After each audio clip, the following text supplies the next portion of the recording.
Lila had always been fascinated by old antique shops. The dusty, forgotten treasures they held seemed to whisper secrets of the past. One rainy afternoon, she stumbled upon a shop she had never seen before, nestled between two tall buildings. The sign above the door read, "Curiosities and Oddities."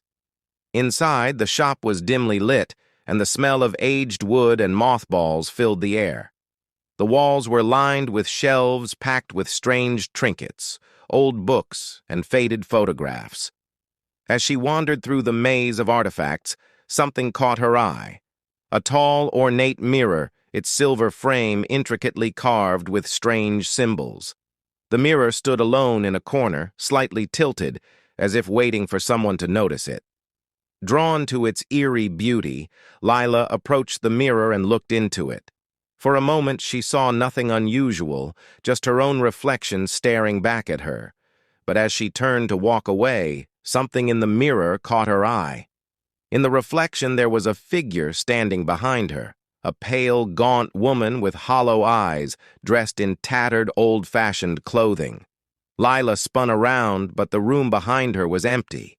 Heart pounding, she looked back into the mirror, but the woman was gone.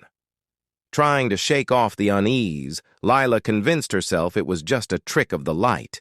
But as she moved to leave, the shopkeeper, an elderly man with a weathered face, appeared from the shadows. "That mirror," he said in a raspy voice, "came from room 13 of the old Blackwood Hotel. They say it's cursed." "Cursed?" Lila asked, intrigued despite her fear. "Anyone who looks into it," the shopkeeper continued, "sees something they were never meant to see. And once you've seen it, the mirror has a way of keeping hold of you." Lila laughed nervously. "It's just a mirror." The old man didn't smile. "Take it if you like," he said, "but be warned. What you see in that mirror is only the beginning."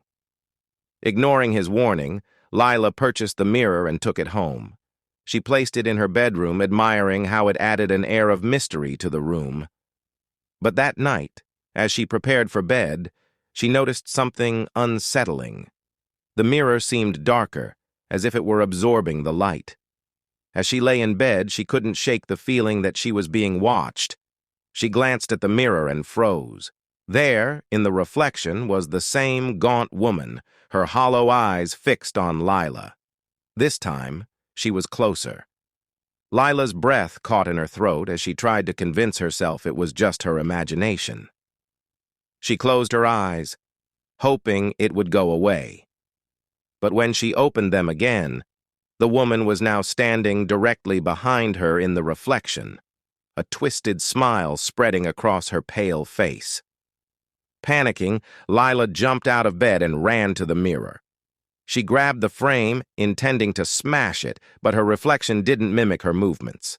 Instead, the reflection of the woman reached out and grabbed Lila's arm, pulling her towards the mirror. Lila screamed as she felt herself being pulled into the cold glass. Her room grew distant, and the world around her darkened as she was dragged into the mirror.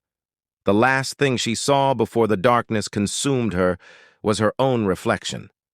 Now trapped inside the mirror, screaming silently as the gaunt woman stood outside, smiling.